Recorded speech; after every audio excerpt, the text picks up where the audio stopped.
Hi, how are you? This is the Phantom of the Ore. You don't see me right now because I'm in the middle of editing this video, so there's no face cam just yet. But you might remember from the last video that I said I was going on vacation for a bit, so the footage you're about to watch is left over from the last time I recorded, which is why the last episode I shared ended so abruptly. Although to be honest, I kinda liked the abrupt ending. But anyway, today the game's focus is going to be on making my automatic wheat farm because I'm lazy and I want to have a ton of stuff, so I'm gonna make a bunch of automatic farms, and the first one is the wheat farm. Why a wheat farm, of all things? I don't know, because I want it, okay? Now, as I'm going to mention further on in this video, I did follow a tutorial to make this farm, but I added my own modifications to it. I did have some issues with the initial design, and that's why I modified it, but also I wanted it to look prettier. I will be linking to the tutorial in the description so you can see what the original design was supposed to look like. So if you're also making this farm, you might be able to get some inspiration from my added modifications to this design. I'm not going to go too into depth on why I made the decisions I made during this footage that you're about to watch, but later on, there is a montage of me building it, and I will be explaining in my post-production voice why I made certain choices. The reason for why the camera's off later on in the video is because I was actually playing during vacation, but I couldn't have my face cam on. So let's get into the video. Now that we're back in the overworld, we can actually start making some of our automatic farms. So let's take a break from the craziness for a minute. I'm gonna start with an automatic wheat farm. I'll link to the tutorial that I'm following below. I've tried a lot of these automatic wheat farm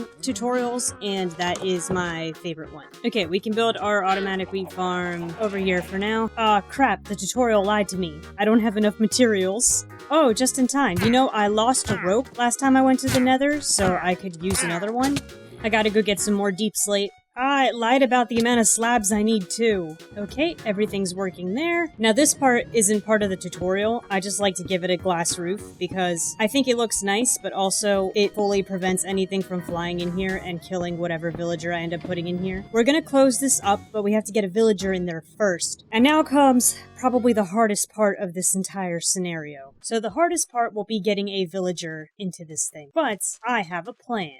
I'm hoping that I'll be able to push him into a boat, and from there navigate all the way back. Absolutely nothing can go wrong with that plan, right? This is going much easier than I was expecting, which means something's about to go horribly wrong. Okay, this seems to be the closest I can get, which is unfortunate. No! Oh, that's not very close at all. Okay, hopefully he should fit through there. I think he might walk himself to the farm. Oh, here, boy. Excellent. Ta-da! We have a farmer. The last thing we have to do is fill his inventory with a bunch of seeds. Otherwise, this is going to be a nightmare and take forever. Unfortunately, I used the majority of my seeds feeding the chickens. Take it, take it, take it. Take it before the minecart does. Oh.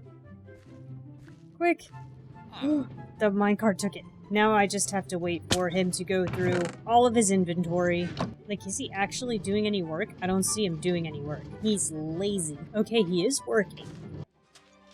Wait a minute, there's a villager here.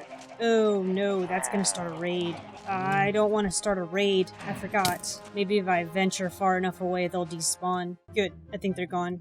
No, where did you get beetroot from? I don't want you planting that in here. What are you doing? No! Uh-oh. So you can still use the composter. Let's see you try to use the composter now. Here, take this.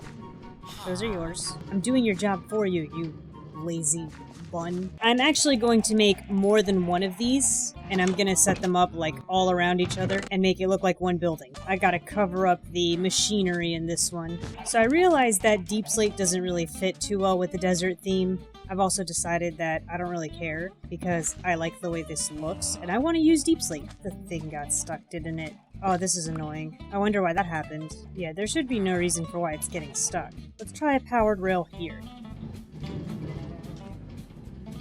Okay. It barely makes it, but it makes it.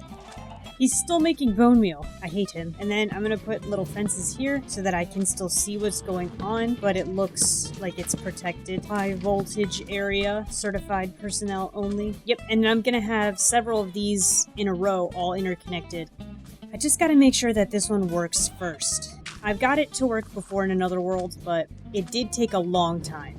So I want to work out any of the kinks with this one. And now we interrupt this program to show you my new skin. Yes, I know I've changed my skin like maybe 10 times already throughout the course of this channel, but if you know anything about me, you know that I constantly like improving things, and I think this is a big step up from the original skin that I made, and even the second one that I made. I don't know, personally this is my favorite one. It still needs some modifications, but I really like this design, and I wanted to show it to you. Also, as you can see, I have shaders turned on. Unfortunately, I can't record the whole video in shaders because the game moves way too slow. Even if I'm not recording, it just moves way too slow, so that's unfortunate. So I'm still playing around with the settings and trying to figure out how I can make it work in the future, but part of this montage will be with shaders turned on, but it will eventually go back to a go mode. I got the shaders from another YouTuber that I watched. I really liked how his shaders looked, and I asked him which ones he uses, so if you like the way they look, thank him. It's just a shame that my computer is a potato.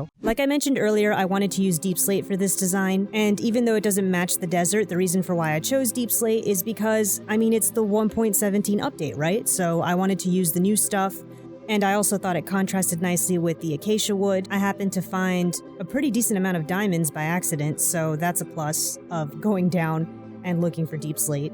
Overall, I'm really happy with the way it came out. Even looking at it a week later, usually I hate the things that I made when I look at them in hindsight, but I'm really not hating this. So I decided to make 3 wheat farms and connect them all into one building. You can see here that I'm actually changing the circuitry a little bit to connect 2 of the farms to the same chest, and then the last farm got its own chest. I originally was going to go with 4 farms, but I didn't calculate the sizing correctly, and I realized I wasn't going to be able to actually get inside to reach the chests if I did that. I also wanted to share this tragic moment of me moving one of the villagers over to the farms, and it started to get late and I couldn't stay out, so I had to go to bed, and when I woke up the next morning, this happened. RIP villager.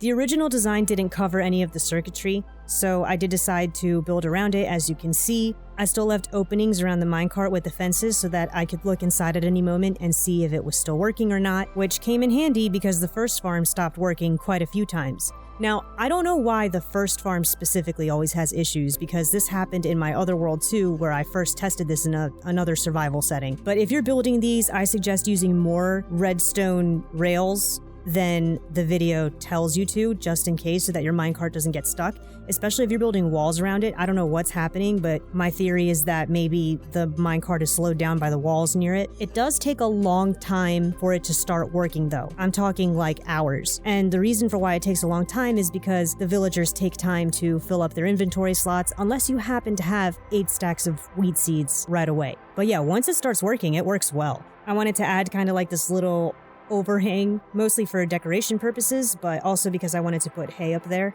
I thought it would look cool. And I ended up having to move my chicken and sheep farms because, well, as you'll see later on, I wanted to clear the area so that I could do some landscaping. I wanted to have like this winding path going up to the farms, and I wanted to have a regular wheat farm also growing around it just for decorative purposes. I made a retaining wall, I put some bushes up. I also decided to decorate with a lot of hay bales and some random barrels here and there. You know, make it look like the area is used, make it look like it's a major storage area, and almost like it's a factory. Oh, and you'll notice that I also destroyed my house. Did I destroy my house just so that I could get this far away shot with nothing blocking the view? Perhaps. I was going to start on a much bigger project anyway, and I was going to move there. Now that's not going to start for a while yet. I still need to do a lot of things before I can start on that giant project. But yeah, for now I'm just living in a dirt hut. The cow crusher vending machine is still there. I'm not taking it down yet, but I will be moving that and improving the design as well. And now that I've made the wheat farm, I need to make an iron farm because all of these other farms are going to require a lot more iron than I currently have. And it's really one of the most important farms to have early game. The only problem is you need a name tag, and I always have trouble finding name tags, especially in this update. I don't know why they seem to be so rare. So I went back to the old mineshaft one last time from, I believe it was, episode 2 or 3, and it turns out that I had actually missed a couple of the chests. And lo and behold, one of them actually did have a name tag in it, which means that we can now get started on our iron farm.